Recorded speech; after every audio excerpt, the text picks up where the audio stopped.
बड़ी उम्र की पत्नी। वो कहते हैं ना, जिस घर के लोगों में प्यार, आदर, संस्कार हो, वो हमेशा खुश रहते हैं। लेकिन इसकी ठीक उलट ही चोपड़ा फैमिली।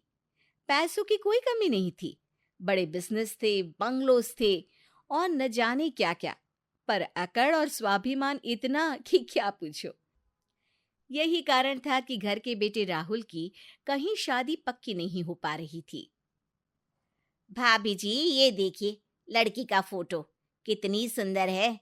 आप कहे तो राहुल बेटे के लिए बात आगे चलाऊं। अरे जरा रुक जाओ। पहले इस परिवार की सारी जानकारी तो दो मुझे। आखिर ये हमारे स्टेटस से मिलते हैं कि नहीं, वरना बात आगे बढ़ा के कोई मतलब नहीं। अरे भाभी जी, थोड़ी बहुत प्रॉपर्टी कम है तो क्या फर्क पड़ता है। लड़की अच्छी है, राहुल खुश रहेगा इसके साथ। हमें फर्क पड़ता है। आपसे जितना कहा है उतना ही कीजिए। राहुल की माँ अक्सर सबसे ऐसे ही गुस्से से बात करती है।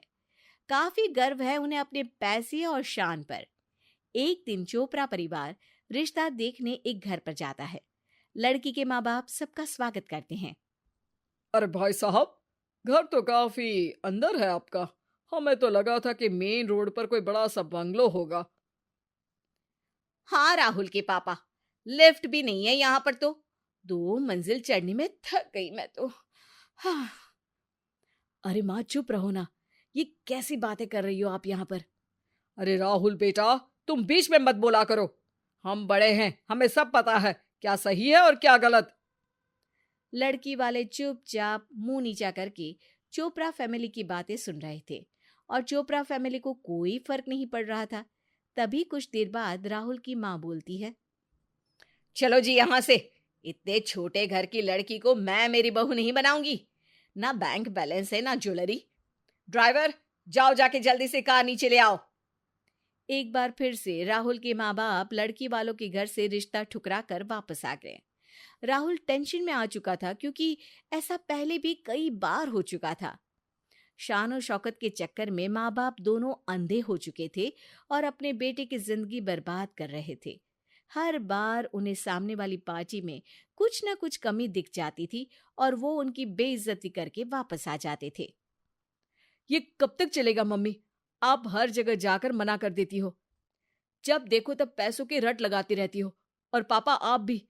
अरे क्या बिगड़ जाएगा यदि किसी कम हैसियत वाली लड़की से शादी कर ली तो? राहुल वहां से चला जाता है और कुछ दिन बाद वो एक लड़की को अपने साथ घर लेकर आ जाता है। ये लड़की कोई और नहीं बल्कि राहुल की पत्नी होती है। दोनों आपस में प्यार करने लगे थे और फिर शादी का फैसला लिया। प्रिया की ये दूसरी शादी थी। पहली शादी कुछ कारण से सफल नहीं हुई थी तो प्रिया ने तलाक दे दिया था। प्रिया राहुल से 8-9 साल बड़ी भी थी। अरे ये लड़की कौन है और यहाँ हमारे घर में क्या कर रही है? माँ, ये प्रिया है। हम दोनों एक दूसरे से बहुत प्यार करते हैं और हमने शादी भी कर ली है। अब से प्रिया यहीं हमारे साथ रहेगी। अरे ये क्या कह रहे हो बेटा? एक बार हमसे पूछ तो लिया होता। लोगों को पता चलेगा तो क्या सोचेंगे? राहुल की माँ से वो शादी बर्दाश्त नहीं होती और जब उन्हें पता चलता है कि ये प्रिया की दूसरी शादी है और वो राहुल से उम्र में बड़ी है तो वो प्रिया को ताने मारना शुरू कर देती हैं। क्या जमाना आ गया है। अरे मेरे भोले भाले बेटे को फंसा लिया। अब हमारे पैसों से ऐश कर रही हो। जिस उम्र में तुमने मेरे बेटे से शादी की है, उस उम्र में तो तुम्हें कोई बच्चा गोद लेना चाहिए। जरूर तुम्हारे पहले भी कई सारे चक्कर होंगे, तभी तुम्हारे पति ने तुम्हें तलाक दे दिया होगा। मुझे तो पहले दिन से तुम पसंद नहीं आई थी। हमारे पास पैसा है, प्रॉपर्टी है, तो यही सोच के तुमने हमारे बेटे से प्यार का नाटक किया होगा, ताकि शादी के बाद सब तुम्हें मिल जाए। मैं अच्छे तरीके से तुम जैसी लड़कियों को जानता हूं, जो मासूम लड़कों को फंसा देती है। तभी राहुल किसी को फोन लगाता है और उसे तुरंत अपने घर बुलाता है। चुप हो जाइए मम्मी पापा। जब से जो मन में आ रहा है वो बोले जा रहे हैं। क्या कुछ नहीं कह रहे आप दोनों प्रिया को, बिना कुछ बात जाने।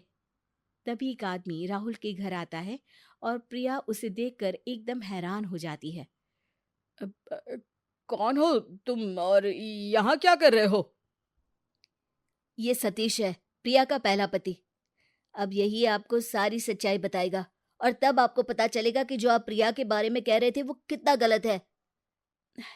नहीं राहुल, सतीश, तुम यहाँ से चले जाओ, ये हमारे फैमिली का मैटर है। नहीं प्रिया, मैंने एक बार गलती की है, अब वापस नहीं कर सकता। अंकल आंटी, मैंने प्रिया को नहीं बल्कि इसने मुझे तलाक दिया था। मैं तो 7 जन्म भी पुण्य कमा लूं फिर भी प्रिया जैसी लड़की डिजर्व नहीं करता, और आप अपनी बहू के बारे में ऐसी बातें कर रहे हैं। राहुल बहुत लकी है जो प्रिया जैसी समझदार लड़की से उसकी शादी हुई है, और मैं आपसे यही कहूंगा कि यदि प्रिया इस घर से चली भी गई तो आप दोनों से ज्यादा पछतावा किसी को नहीं होगा।